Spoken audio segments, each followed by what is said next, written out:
CPIM polit bureau അംഗവും പ്രതിപക്ഷ നേതാവുമായ പിണറായി വിജയന്റെ വീട്ടിൽ ഇഡി റെയ്ഡ് നടത്തിയതിൽ പ്രതിഷേധിച്ച സിപിഐഎമ്മിന്റെ നേതൃത്വത്തിൽ ഏലപ്പാറ ടൗണിൽ പ്രതിഷേധ പ്രകടനം സംഘടിപ്പിച്ചു. പ്രതിഷേധ യോഗം സിപിഐഎം ഇടുക്കി ജില്ലാ കമ്മിറ്റി അംഗം എം.ജെ. വാവച്ചൻ ഉദ്ഘാടനം ചെയ്തു. സിപിഐഎം പോളിറ്റ് ബ്യൂറോ അംഗവും പ്രതിപക്ഷ നേതാവുമായ പിണറായി വിജയന്റെ വീട്ടിൽ ഇഡി റെയ്ഡ് നടത്തിയതിൽ പ്രതിഷേധിച്ചാണ് സിപിഐഎമ്മിന്റെ നേതൃത്വത്തിൽ ഏലപ്പാറ ടൗണിൽ പ്രതിഷേധ പ്രകടനം നടത്തിയത്.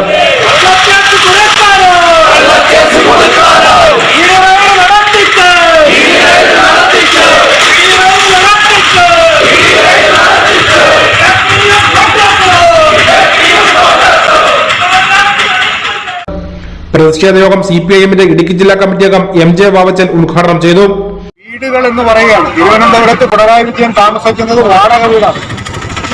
അപ്പൊ പിണറായി വിജയന്റെ വീടുകൾ എന്ന് പറയുന്നത് തന്നെ ജനങ്ങളുടെ ഇടയിൽ തെറ്റിദ്ധാരണ ഉണ്ടാക്കുന്നതിന് വേണ്ടിയിട്ടുള്ള പ്രചരണമാണ് നടത്തിക്കുന്നത്.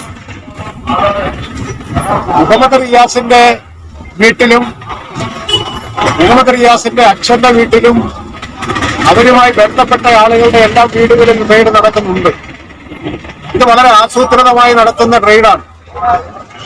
നമുക്കറിയാം, കഴിഞ്ഞ തെരഞ്ഞെടുപ്പിൽ ഡിവൈഎഫ്ഐ സംസ്ഥാന കമ്മിറ്റി അംഗം ബി അനൂപ് അധ്യക്ഷനായിരുന്നു. CPIM Elappara local committee secretary Silvester, area committee അംഗങ്ങളായ Anappuram Jacob, P Suresh, Anilkumar, auto taxi union ഭാരവാഹികൾ, സിപിഎമ്മിന്റെ സിഐടിയുടെയും ഡിവൈഎഫ്ഐയുടെയും നിരവധി പ്രവർത്തകർ തുടങ്ങിയവർ പങ്കെടുത്തു.